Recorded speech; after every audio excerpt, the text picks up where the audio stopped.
जैसे बहुजन समाज पार्टी में रहे तो बहन जी को उन्होंने गाली दिया, सपा वालों से फिर बीजेपी में गए तो बीजेपी वालों को गाली देना शुरू कर दिए। इस तरह से जब घूमते फिरते राजभर थक चुका है, अब उनके पीछे दौड़ते दौड़ते थक चुका है और राजभर पुनः। ओम प्रकाश जी तो कहते हैं कि अगर हम बीजेपी के साथ हैं तभी जो है कि राजभरों को आरक्षण मिल पाएगा। उनके बस की बात कुछ नहीं है। राजभर अपना जागरूक हो चुका है, राजभर अपने निजी स्वार्थ के लिए।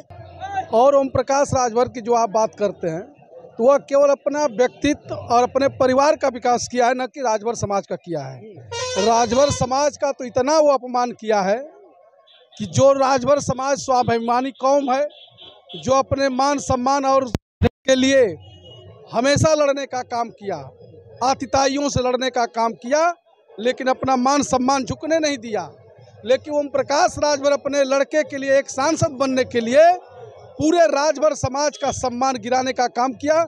जिस तरह से उसके लड़के ने, अरविंद राजभर ने, मंच पर अगर जनता से माफ़ी मांगता तो हम लोगों को भी समझ में आता, लेकिन जनता से नहीं बल्कि भारतीय जनता पार्टी के नेताओं से माफ़ी मांगा है। इसलिए वह पूरे राजभर समाज का अपमान किया है। और आने वाले 24 में जो पूर्वांचल का चुनाव होने जा रहा है लोकसभा का, उसमें पूरा राजभर समाज इसका बदला भारतीय जनता पार्टी के लोगों से लेने का काम करेगा। इस बार आपसे जानना चाहते हैं कि इस बार जो परसेंटेज वोट मिलेगा बहुजन समाज पार्टी को, कितना परसेंटेज मिलेगा राजभर समाज का? आज देखिए, यह बहुजन समाज पार्टी, जो बहुजन समाज पार्टी है, पूरा राजभर समाज पूर्वांचल का 100% जुड़ा था।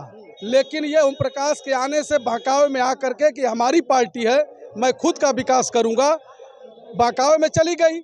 लेकिन वह 20 साल में 2004 से अब तक 24 चल रहा है, 20 साल हो गया, आज तक पूर्वांचल में राजभर समाज के एक भी बेटे को न विधानसभा का टिकट दिया, न लोकसभा का टिकट दिया, यहाँ तक एक जिला पंचायत भी बनाने का काम नहीं किया, केवल राजभर समाज को गुमराह किया है।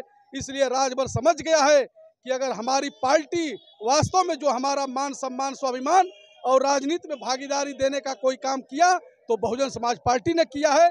इसलिए पुनः राजभर समाज इस चीज़ को समझ करके और 40% लोकसभा में और आप विधानसभा आते आते 2027 में पुनः 90% बहुजन समाज पार्टी के साथ खड़ा होने का। एक बात बताइए, आप ओम प्रकाश जी कहते हैं कि ओम प्रकाश राजभरों को कोई जानता नहीं, उन्होंने कि जा करके राजभर संगठन बनाया और साथ ही राजभरों को ये लोग भी राजभर है। क्या ऐसी ही बात थी कि राजभर को नहीं जानता? ये राजभर सच्चाई है, कोई नहीं जानता था। वो ओम प्रकाश राजभर जनाने का काम नहीं किया। अगर को इस देश में अगर किसी ने पहचान दिलवा किया तो वह बहुजन पार्टी। जब बहन जी कौन जानता था? जब बहन जी की सरकार बनी तो इस प्रदेश में माननीय बहन जी के साथ इस प्रदेश में 2 ही कैबिनेट मंत्री का शपथ ग्रहण में भाग लिए थे। वह पहला नाम मंत्री के बाद आदरणीय देव राजभर जी शिक्षा मंत्री बने थे और दूसरे नंबर पर लालजी वर्मा जी बने थे। तो उस दिन नहीं मीडिया BBC लंदन हुआ करती थी, तो BBC लंदन देश में सबसे बड़ा सूबा उत्तर प्रदेश में एक दलित की बेटी बहन कुमारी जी मुख्यमंत्री के साथ में राजभर समाज का सुखदेव जी ने मंत्री का शपथ लिए।